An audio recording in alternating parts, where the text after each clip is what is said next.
Imagine if, for the first time, our heroes all lost. What the hell is happening? I don't feel so good. We are out of time.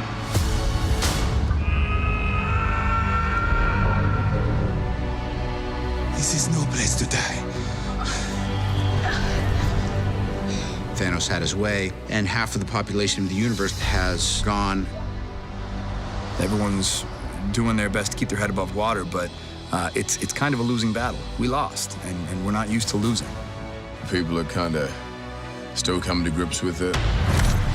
Natasha is a little bit hardened from what she's had to go through. They've truly leveled us, not just literally, but morally and emotionally. There was no other way. The fans' reaction to the end of Infinity War, when half their favorite characters turned to dust, really was indicative of how emotionally connected the world has gotten to these characters. I don't want to go. I don't want to go. The good thing is it's always easier to build people back up after they've been broken down. And that's what Marvel's great at doing. It's that shred of hope everyone's looking for. We're in the end game now. I know I said no more surprises, but I was really hoping to pull off one last one.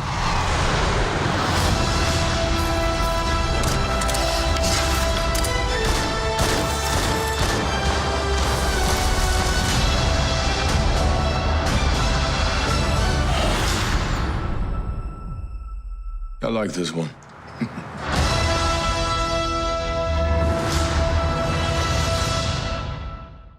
Hi everyone, it's Charlie. We got a brand new Avengers Endgame promo to break down. They also released other promos that give us an idea for who's going to be in the movie, who's confirmed dead as of the snap, and who's still alive. Couple cool Easter eggs in the backgrounds you guys may have noticed. So we got so much stuff coming up between now and Avengers Endgame coming out. Be sure to subscribe to get all the videos if you're brand new to the channel. There's new giveaway stuff I'll explain at the end of the video too. The footage is mostly them just explaining where the characters are at emotionally, how everyone's dealing with things going forward. Cap basically telling us that everyone's shit. This sort of explains why they look the way that they do, all despondent during the trailer. Even the scenes where it seems like they've jumped forward in time quite a bit, where Black Widow's red hair has grown out and she just looks like she hasn't been sleeping for the past year or however long it's taken her to grow that hair out. Captain America looks like he's been working as a grief counselor because they transposed the footage of him in that circle of older military vets while they're doing Chris Evans' portion of this clip. And Iron Man obviously teeing it all up, like what if the superheroes lost? What if we did our Empire Strikes Back? Interesting Easter eggs that you may notice in the backgrounds of some of these shots is that you see Iron Man wearing a shirt that we've never seen him wear before. He's wearing his Infinity War glasses, but remember, those are made of nanites, so he can just magic those up anytime he wants. During the Sanctum battle at the beginning of Avengers Infinity War, he just absorbed those nanites and repurposed them into part of his gauntlet. So it's not that surprising that he's wearing them again.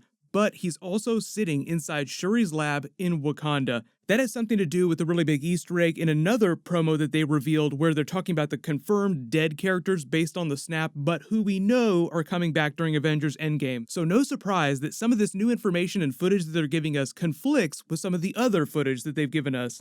You notice Cap is doing his interview in the big hangar bay of the Avengers facility. No surprise, because we've seen him in there in all the Avengers trailers. He's clean shaven, so we know this is taking place after the events of the Captain Marvel post-credits scene where we see him in the trailer, because most of the trailer footage for Avengers Endgame, he's clean shaven, but in the Captain Marvel post-credits scene, he still has the beard. The clip of Thor is a little deceptive. They could have done this while they were filming Infinity War because it looks like he's on the set where they filmed all those big battle scenes outdoors in Wakanda. But the thing is that he's wearing the black hoodie, just like he was wearing during Avengers Age of Ultron. The hoodie that he's wearing in the Avengers Endgame trailer is a little bit different. Like he's dressed down in casual wear. People are wondering, why isn't Thor wearing his armor? What's going on? That's more evidence of him just spinning his wheels, not knowing what to do next, being separated from his people, and a couple of other Thor characters from those movies that we know are coming back now based on the other promos.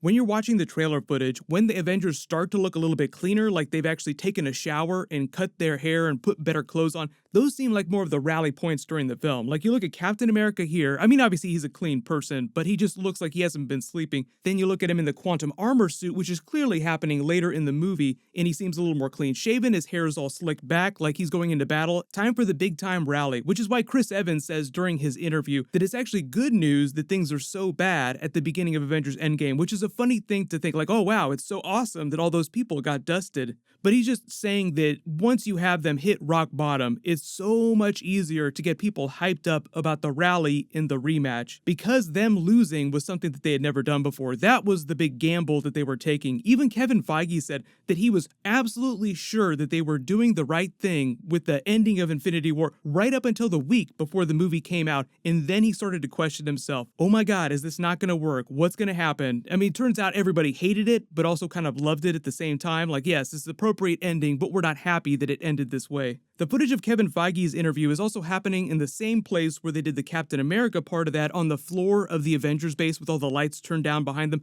but he's in an Infinity War jacket. I think that's just a coincidence, because when he's referencing the fans' reactions to the end of Infinity War, he's talking past tense. So this would have had to been filmed after Avengers Infinity War hit theaters, maybe while they were doing those Avengers Endgame reshoots and pickups. Moving into the other big promos that they just released, you guys probably noticed the Easter eggs here. What these mean are, like all these posters, some of them are black and white, and some of them are in color. The ones that are in black and white, Marvel is saying are dead or dusted, because Vision didn't get dusted, but he was killed before Thanos snapped everyone. The ones in color are the ones that are still alive at the beginning of the movie. And the other thing you may have realized, the other big Easter egg, is that everyone who got posters is confirmed to be appearing during Avengers Endgame at some point. Here's the thing though, there are a lot of secondary characters from the other people's movies we know are going to appear during at some point that don't have posters, so just because someone doesn't have a poster doesn't mean they're not in the movie, it's just that the people that got posters are confirmed to be in the movie. So confirmed dead: Spider-Man, Black Panther, Doctor Strange, Groot, the Wasp, Vision, Scarlet Witch, Gamora,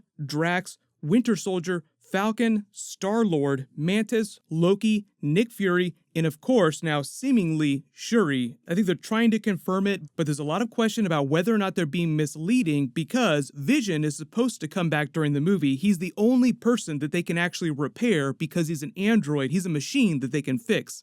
As far as we know, his body is still in Wakanda. Shuri had much better ideas about how to fix him when they were trying to get the Mind Stone out of his body than either Iron Man or Banner had come up with. That means she's probably one of the keys to fixing Vision, or giving us the new version of Vision that we're going to see during the movie, because everyone's getting a costume redesign, they're getting super hardcore in those quantum suits. Stands to reason that if Vision comes back during the film, there'll be a slight tweak to the way his costume looks. Also remember that there are other characters in Wakanda that are still alive, like M'Baku is alive at the end of Avengers Infinity War, but he didn't get a poster. So there's a lot of characters, like Hank Pym is supposed to appear during Avengers Endgame. He doesn't have a poster either. So the confirmed alive characters, here are a few surprises actually too, confirming some people that we didn't know about are in the film. The original 6 Avengers, of course, no big surprise there. Ant-Man, Captain Marvel, Nebula, War Machine, and Rocket, all we've seen in the trailer so far, so that's not like a real big revelation. Okoye isn't that startling because we saw her alive at the end of Avengers Infinity War, so obviously they have to go back to Wakanda, so Okoye, M'Baku, probably going to be back. But here are the surprises. Valkyrie, confirmed alive, and we know that she's coming back and she's going to appear during the movie because she got a poster. Wong is still alive, and he's now the de facto Sorcerer Supreme. He's the one that's protecting the New York Sanctum. So I would assume that there's other members of the Order that are protecting the other Sanctums because they'd be vulnerable to people like Dormammu, threats from other dimensions. Pepper Potts, confirmed alive and obviously coming back during the movie. Most people assume that she would appear during this, so I don't take it as a huge surprise. Happy Hogan is a little bit of a surprise though, so apparently he will have some role during Avengers Endgame. So those are all the people that Marvel is confirming are going to appear during Avengers Endgame, but a lot of them, as you saw, are dead at the beginning of that. So like Tom Hiddleston's Loki will appear, even though technically he's dead at the beginning. He's dead in present day. The Loki that we see during the movie will at least be the version from the original Avengers movie when they go back to that, because you've seen all those behind the scenes pictures, so they'll at least be that version of Loki during the movie wearing his old Avengers costume. There's a lot of questions about what's happening with Gamora and how they're going to bring her back so that she can go off to the third Guardians of the Galaxy movie in the future. Way back when Infinity War came out last year, I did a couple videos about the mechanics of the Soul Gem and how the Soul World works. Basically a special dimension that holds a piece of people's souls after their death. The Soul Gem preserves life after death, but it does so inside the Soul World. So a lot of those people that got dusted are probably inside the Soul Gem. There've been a whole bunch of memes too, like there was a Daredevil poster someone made, like avenge him. There was a Goose poster that Boss Logic made, avenge Goose the cat. But what'll happen is the next couple of weeks before we get another trailer, Marvel will just keep dropping promos like this, so anything cool they drop I will totally make a video for, but leave all your Marvel video requests in the comments below, or if you have any big questions or topics that you want me to do a video about. Congratulations to the giveaway winner from my last big Marvel video, AFChris77. Please email me on the About page of my channel so I can get your details. Click here for my new Spider-Man Far From Home promo video, and click here for my last big Avengers Endgame video where I talk about what's going on with the Fox Disney deal. Thank you so much for watching. Everybody stay awesome. I'll see you guys tonight.